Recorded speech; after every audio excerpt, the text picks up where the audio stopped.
Hi guys, and yes, it's true, the legendary, much hyped January 27th Apple conference has just ended, and yes, they released iPad. Now, this tablet device has been hyped for years. Now, I went on the record to say I didn't believe they'd release a tablet device, and I kind of listed all my reasons why I thought that, mainly in accordance to the iPhone. But they did release a tablet device, and I'm just going to give you a rundown of what I think about it. It's called the iPad. Rumors were circling about isolate and other kinds of stuff, but it's called iPad.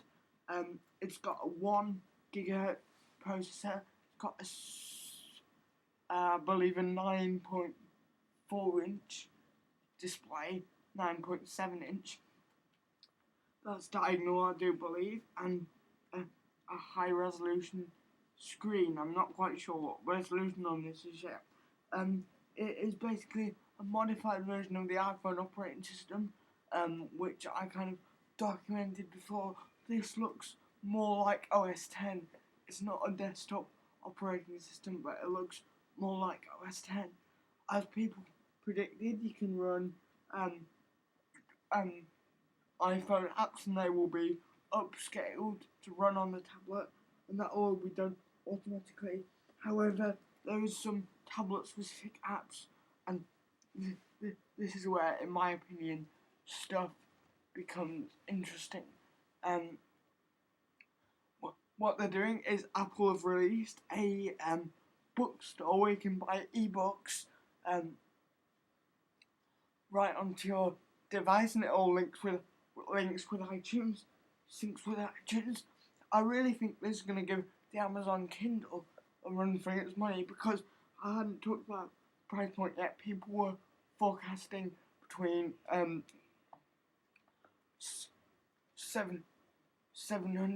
to $1,000. The baseline version of this came out at $499. That's just an epic price, absolutely epic for what they released, and this is going to give the Kindle, especially the Kindle DX, a run for its money, because it's got exactly the same size screen, colour screen, really high resolution, and it's got a really innovative book app. Kind of the thing you have to see. I've seen the photos, and obviously I haven't got to see it, but apparently it's supposed to be really innovative and just really, really cool. They also talked about a whole bunch of other stuff with this. They've released a 16 gigabyte model, and that's the baseline model, for $499. And just to get an interesting perspective, when the iPhone first came out and you were getting baseline phone with no app store, with no stuff like that, that cost $500, I believe.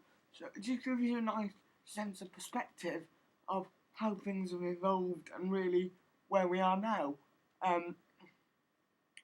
with this device. Now, this is running on AT&T. You can get 3G and Wi-Fi options, as some people predicted. I forget what pricing on the players for this. I haven't really done much research beyond the live feed that I watched, because I actually watched a live feed of the keynote, but I haven't really done much research beyond that because I wanted to get my thoughts out there. This has no front-facing camera, which I think is kind of interesting, considering that this is really a lifestyle device, and it's kind of interesting because this won't allow you to do any kind of instant messaging. Also, I think it's kind of interesting how in the middle of the conference, Steve kind of openly um hated on netbooks, so to speak, and I think it's interesting what this is going to do to the netbook market, because for the same price of a high-end netbook, you could get all the functionality of what people do on most of their netbooks. So you can browse the web. Granted, there's no flash, or at least we're led to believe there's no flash.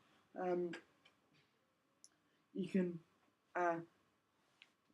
do your work, and that's one of the things I want to talk about in a minute. You can do email. It's really going to give everything that the common netbook can do a run for its money, because this is less than an inch thick, and it's only $499. That's almost a high-end netbook price that you're paying anyway for something that's not half as sexy and hasn't got half as many features. So that's kind of interesting. I think it's kind of interesting how they didn't build a phone into this, because to me that just makes a lot of sense. To have a lifestyle device like that, you can watch HD movies, HD right on the tablet. You can, it has the facility for HD YouTube and stuff like that. So, what do I think this tablet's missing? Well, it's missing a front-facing camera and a rear-facing camera. It's missing a microphone. This has an accelerometer, so you can do that. But sorry for this scatterbrain approach to this video, guys. We just finished watching the conference. So I'm gonna go on to talk about some of the other things that were talked about in the conference, other than the touch version of iWork, and they went through all the iWork applications and show touch version of them, and they're absolutely amazing, completely optimized for touch and to work on the iPad, as some people speculated. One thing that didn't happen, several things that didn't happen that people speculated definitely would happen, was for us to be shown the next iteration of the iPhone software. That didn't happen. We didn't see any spec bumps in any of the computers. Really nothing else happened apart from showing the tablet. And they released another thing I think that's interesting. They've released the SDK to build for the tablet today, and so I think that's really interesting. The top model they offer is 64 gigabytes, I believe, includes unlimited 3G Wi-Fi, or pretty much the best plan, and that comes in at, I believe, at $899. So that's still lower, even for the top model, than what a lot of people were forecasting. So, what did you guys think of the event?